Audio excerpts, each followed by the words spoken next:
नमस्कार दोस्तों, आज के इस वीडियो में हम बात करेंगे भारत की वित्त मंत्री निर्मला सीतारमण जी के बारे में।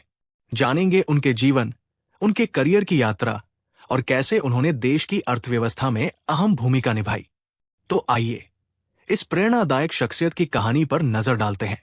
निर्मला सीतारमण भारत की एक प्रमुख राजनीतिज्ञ और वर्तमान में देश की वित्त मंत्री है। उनका जन्म 18 अगस्त 1959 को तमिलनाडु के मदुरै शहर में हुआ था।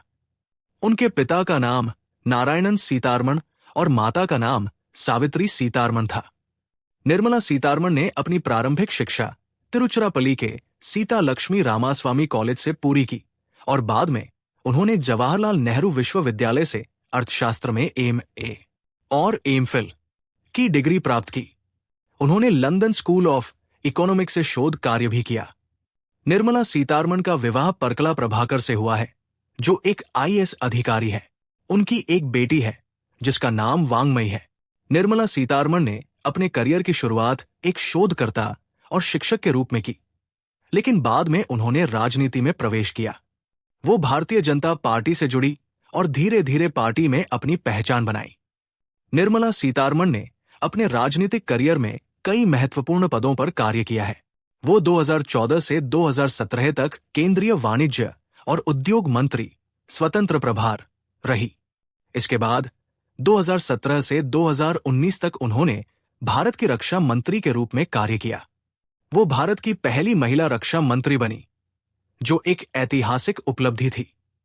2019 में उन्हें भारत की वित्त मंत्री और कॉरपोरेट मामलों की मंत्री बनाया गया। इस पद पर उन्होंने कई बड़े आर्थिक सुधारों और नीतियों को लागू किया है। निर्मला सीतारमण ने अपने कार्यकाल में कई चुनौतियों का सामना किया है। उन्होंने कोविड-19 महामारी के दौरान देश की अर्थव्यवस्था को स्थिर रखने के लिए कई महत्वपूर्ण निर्णय लिए। उन्होंने आत्मनिर्भर भारत अभियान की घोषणा की, जिसका उद्देश्य देश को आर्थिक रूप से स्वावलंबी बनाना था।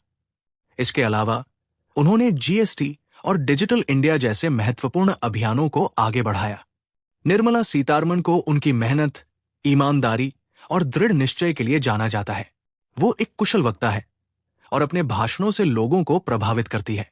उन्होंने भारत की अर्थव्यवस्था को मजबूत बनाने के लिए कई नई योजनाएं शुरू की हैं, जैसे कि पीएम किसान सम्मान निधि, जिसके तहत किसानों को सीधे उनके बैंक खातों में पैसा दिया जाता है।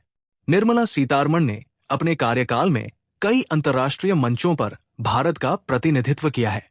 उन्होंने विश्व बैंक, अंतर्राष्ट्रीय मुद्रा कोष और G20 जैसे संगठनों में भारत की आर्थिक नीतियों को प्रस्तुत किया है। उनके नेतृत्व में भारत ने वैश्विक अर्थव्यवस्था में अपनी भूमिका को मजबूत किया है। निर्मला सीतारमण एक प्रेरणादायक व्यक्तित्व है। उन्होंने महिलाओं के लिए एक मिसाल कायम की है और साबित किया है कि मेहनत और लगन से कोई भी लक्ष्य हासिल किया जा सकता है। उनका जीवन और कार्य हमें ये सिखाता है कि चुनौतियों का सामना करने और सफलता प्राप्त करने के लिए दृढ़ संकल्प और ईमानदारी की आवश्यकता होती है। निर्मला सीतारमण आज भारत की सबसे प्रभावशाली महिलाओं में से एक है और उनका योगदान देश के विकास में अमूल्य है। उनकी कहानी हमें ये प्रेरणा देती है कि सही मौके और मेहनत से कोई भी व्यक्ति अपने सपनों को साकार कर सकता है।